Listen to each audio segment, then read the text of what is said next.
Welcome to part 2 of our custom painting video, where I'm showing you how you can do a custom ice effect paint job at home. Now, if you've not seen part 1 and how we got the frame to where it is now, then make sure you go check that out, as there's lots of useful tips in there and things that you might want to avoid if you're doing this at home so you don't make mistakes. And that's going to be the same in this. I'm going to finish the paint job in this video, and I'm also going to point out little tips and tricks and things that I've got from Ali from Fat Creations so that you can avoid making any mistakes. So I've got the frame here. The previous step, as a quick recap, was lacquering the silver base coat. So when you create an ice effect, you use 2 different contrasting colors, and that is what gives you the sort of highlights and lowlights of the crystal pattern. So our sort of base color we've put on is silver, and I'm going to be putting white on top of that. Now, before we put the white on top, I need to put the ice effect on top of the silver.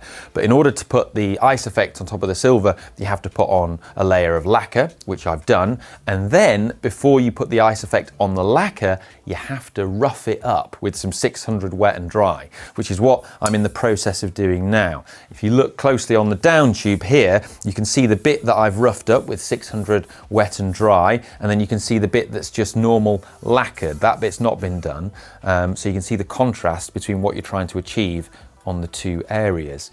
Now, this is really important that you do this, and that's because you need to disrupt the surface tension of the ice effect chemical when you put that on. So I've got it here.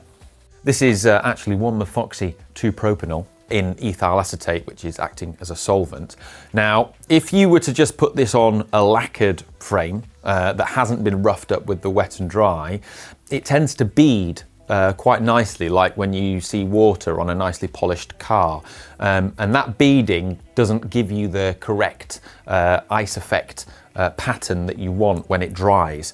What you need the chemical to do is to be on a slightly rough surface from the wet and dry, so that it sort of sheets over it in a thin layer and doesn't bead up into little droplets. That way you get much better crystals forming.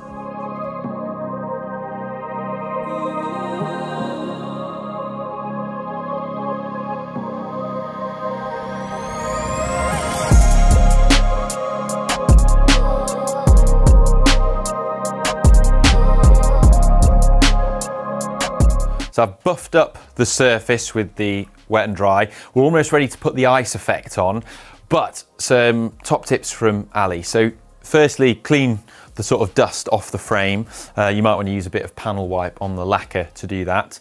And then he says actually practice going over the entire frame, pretending you're putting on the ice effect before you actually do it.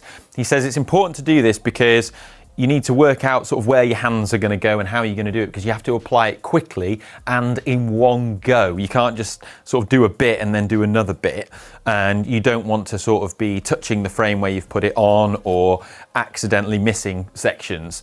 So I'm going to hang the frame up, and I'm going to practice just going over the entire thing before I actually put it on for real. I'm also going to do it on the fork first, because that's a much easier object than the whole frame.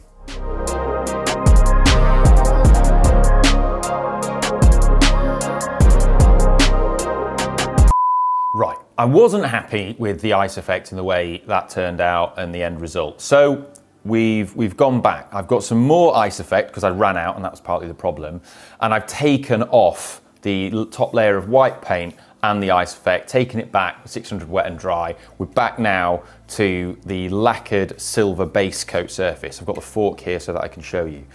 Now, the first mistake I made with ice effect was using it outside where it was too cold because of the temperatures.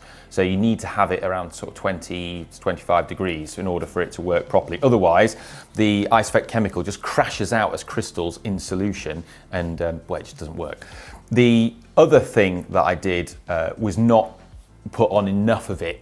I wasn't liberal enough in the application.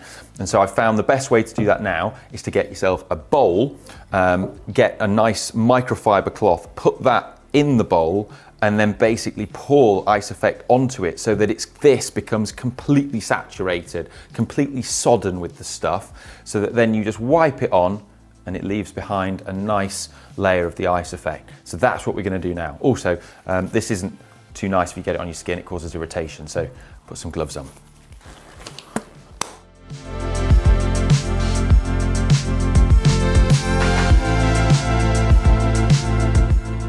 Right, I've got the Ice Effect cloth like absolutely sodden. You can see it's just totally saturated with the stuff. You're then going to wipe over the surface. Now, the way you have to do this, and again, this is something that I messed up when I did it the first time, it takes a little bit of practice, it's a little bit tricky. You just wipe over each surface once, and that's why you have to have it completely sodden. So it's across, it's going to be under, it's going to be across, it's going to be under, and that's it. So that's what we're going to do now.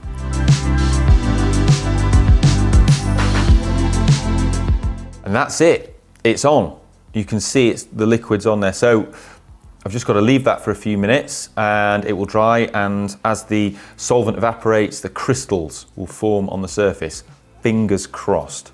I'm just going to repeat the process now on the frame. So just using an old gear cable to put through the bottom bracket to sort of hold the frame up. That way I'll get maximum access to all sort of different surfaces on the frame. If you clamped the frame, which you could do, you can't then ice effect the clamped area. So something to be aware of.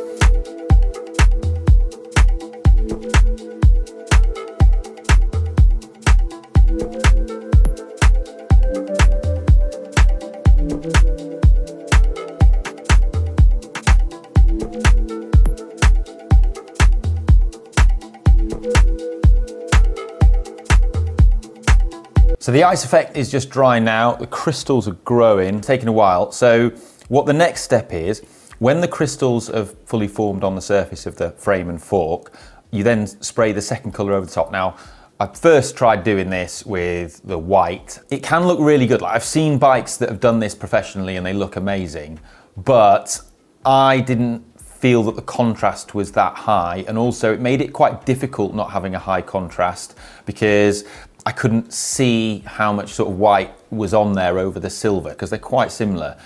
And that's quite important when you apply the second colour on the top. So what I'm doing for my second attempt is I'm switching it out for a metallic Venetian red, because then I will have the contrast of silver ice effect crystals coming through, hopefully, and then red over the top, which is a much bigger contrast and is easier for me to see, especially as sort of a beginner painter, an amateur trying to do this at home. And also, I'm colourblind as well, so higher contrast is easier for me. Right, the ice crystals are formed on the surface. On the fork in particular, they look absolutely mint, way better than my sort of first attempts at doing it. Practice sort of does make perfect with this. You have to sort of persevere a bit. And if you find that the ice effect liquid is just like beading up on the surface, it's not going to work properly. It needs to just have a thin layer that spreads out throughout the entire surface to get the right crystal pattern to form. So if it is beading up, you need to rough up the surface a bit with wet and dry, just 600 grade, and then that just takes that surface tension away. So yeah, I'm really pleased with how it's come on the fork. I'm going to get the red now to go on the top of it, which is warmed up inside. Other thing that's difficult is right now, I'm having to film outside, and this is one of the challenges you're going to face if you're trying to home paint like I am. You probably don't have a dedicated, painting facility where you can paint indoors with an extractor and stuff. And so you're forced to paint somewhere outside to be well ventilated. The problems with that are the climatic conditions. So if it's too cold, the paint doesn't come out of the can properly, and also the wind, which we've got today, there's a bit of wind, you see it blowing the frame. So to counter that, I'm spraying like downwind. So when I spray the paint, it's going to be taken by the wind and go in the direction of the frame. You want it doing that. It's like taking a leak into the wind. Same principle.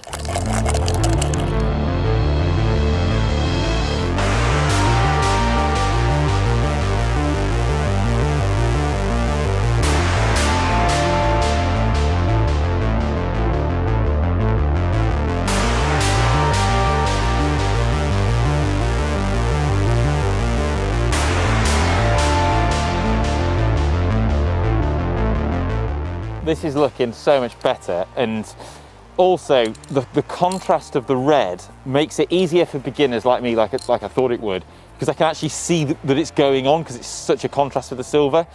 So I would recommend, if it's your first time doing this like me, pick a high contrast. You can sort of see here the contrast in the silver and the red. It's really, it's gonna look absolutely mint.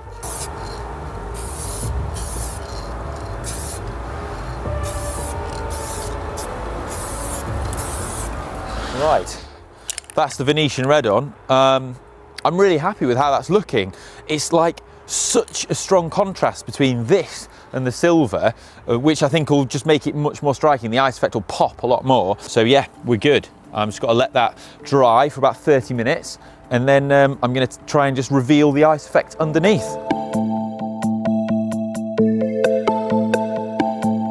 Right, I've let the Venetian red dry, and so now the next step is to reveal the ice effect. Well, I hope that's what happens.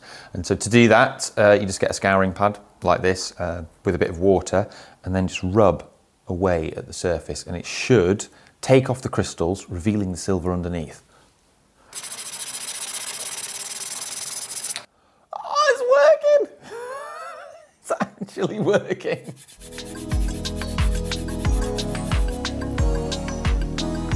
Now, when you're doing this, one thing I've learned as well is you only do it light. You don't need to press down with any real force at all to get the crystals off. If you press down with too much force or you use something harsher than this scouring pad, it will take off that top layer of paint, and then you won't get the effect, or it'll look really messy. So just lightly going over it is enough to take the crystals off, and oh, I'm happy with how this is looking. This has turned out so much better than the last time I did it. So I'm just going to carry on doing the fork and get the frame done as well.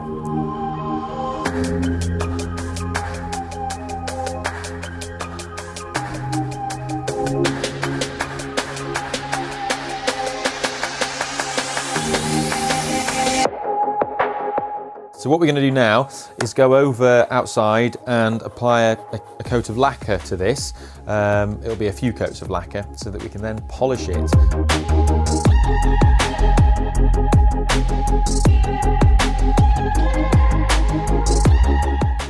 Here is the finished frame. Now, it's a massive improvement on my first attempt. The fork in particular, I think it looks really cool. Like, it really shows you what the ice effect can be, and I'm really happy with how the fork has turned out.